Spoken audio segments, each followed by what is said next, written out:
Eurovision, a godsend for tourism in Liverpool. Eurovision will be a godsend for music and tourism organisations in Liverpool, which are preparing to showcase themselves to the world. Tens of thousands of fans are expected in Merseyside over the next week as the city hosts the song contest, which culminates in the final on Saturday the 13th of May. Tourism leaders hope the contest could create a legacy for the city, which is famous as the birthplace of the Beatles and became a UNESCO City of Music in 2015. Kevin McManus, head of UNESCO City of Music at Culture Liverpool, said, "The Beatles were about Liverpool.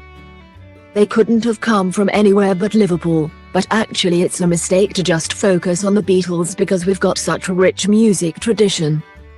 Every decade, there's always been some amazing music coming out of Liverpool, which is why we're in the Guinness Book of Records as the pop music capital of the world. We've had more number ones than any other city." He said the city hoped to maximize on marketing itself as a music destination after the contest, with a campaign, website and work with the music industry planned. "Everywhere you go in Liverpool there's music, from the Philharmonic through to our electronic music clubs, through to great venues with guitar bands, it's everywhere," he said. "Obviously there's a Eurovision theme over the next couple of weeks, but around that we're showcasing what goes on in the city every week of the year." Mr. McManus is a trustee of Rock and Pop Museum, the British music experience on the city's Peel Head, which has added Eurovision costumes including those worn by UK entry Sam Ryder and last year's winners Kalash Orchestra to its collection since the city was announced as the host. He said, "I think the whole music economy will benefit from Eurovision, the whole music tourism economy.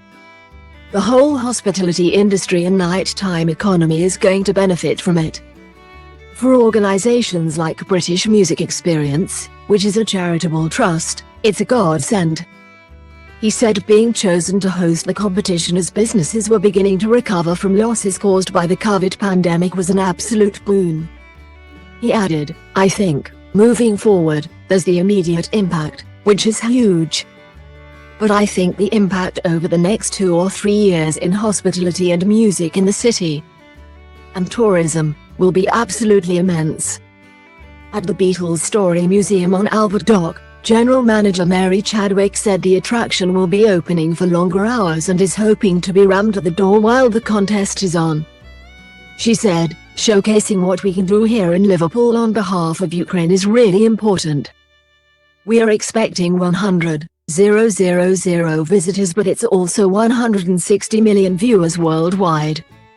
So it will showcase the city and the city region, and hopefully, in the future, people will decide to come to Liverpool and visit us." At the Beatles Story, local acts are performing daily in the fortnight leading up to the Eurovision final as part of events run in collaboration with music venue The Jacaranda, where the Beatles played in their early days. Ms. Chadwick added, "Music is what we're all about. We're UNESCO World City of Music. It couldn't have been in any better city, in my opinion. We were the right choice, and I think for artists in the city it's really important." She said she could feel the buzz building and was expecting the day of the final to be on a par with other key events in the city. She added, "The final's going to be like a Liverpool Football Club final.